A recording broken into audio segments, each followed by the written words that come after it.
Happy tax week, everybody. Here it is right here. I'm going to hold it up. It's backwards, but you can see a check made out to the IRS for $170,000. Make me puke in my mouth. Now, I want to give you a heads up about something. This is my check to the federal government for 170 grand. This is not my total tax bill. This is simply the tax bill from the overage of what we paid what we thought I would owe at the end of 2015, but nope, there's a missing $170,000 that we'll have to pay plus interest because the federal government does that. And this is just federal taxes. It doesn't include state taxes, sales taxes, anything like that. Now, why do I tell you this? Because we hear so much about the rich paying their fair share, about businesses paying more. So when we calculate all of this, my tax bill from 2015 is about 65% of my income. How can that be? The wealthiest 1% don't pay taxes. Nay. Actually, top tax rate, federal income is 42%, I think. Payroll is 16 or 17.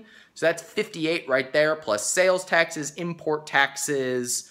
There's all kinds of excise taxes. Add it all up, we're at about local taxes, state taxes, property taxes, all adds up to 65-ish%. Now, don't the rich have loopholes? Aren't there loopholes for businesses? Actually, the reason why this is so much and why we were $170,000 off what we thought we were going to pay is because there's what I call a reverse loophole with businesses. Now, the reverse loophole looks like this. If you sell physical products, if you've got to order things in order to sell them, the IRS does not let you write that off. So at the end of any year, if you order $1 million worth of product that you hope to sell the next year, the government makes you pay money on that inventory. So money that you haven't even made yet, in fact, money that you already spent and put into the business. So if you ordered $100,000 of inventory because you want to sell it, well, you've got to pay tax on that. So the bank account's been drained, and then you've got to pay tax on money that isn't there. So this is actually a check from my personal account because I've got to float the money to pay tax on the business because we had to invest money to stay in business.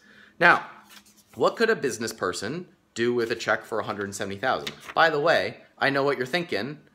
If you're sitting there thinking, well, that means that he had to make a lot of money. Again, nay. Well, yes, sort of true. I had a really good year business-wise, but all of the money that on paper it says I make is tied up in that inventory, is tied up in the businesses in order to help them grow. Now, what could a business person do with $170,000? You know what I would like to do? Hire more people. I'd love to hire 3 highly paid people at $55,000 or 5 people at $35,000 a year. But I can't because it's going to the government, and half of this is going to go fight wars that nobody wants to be in.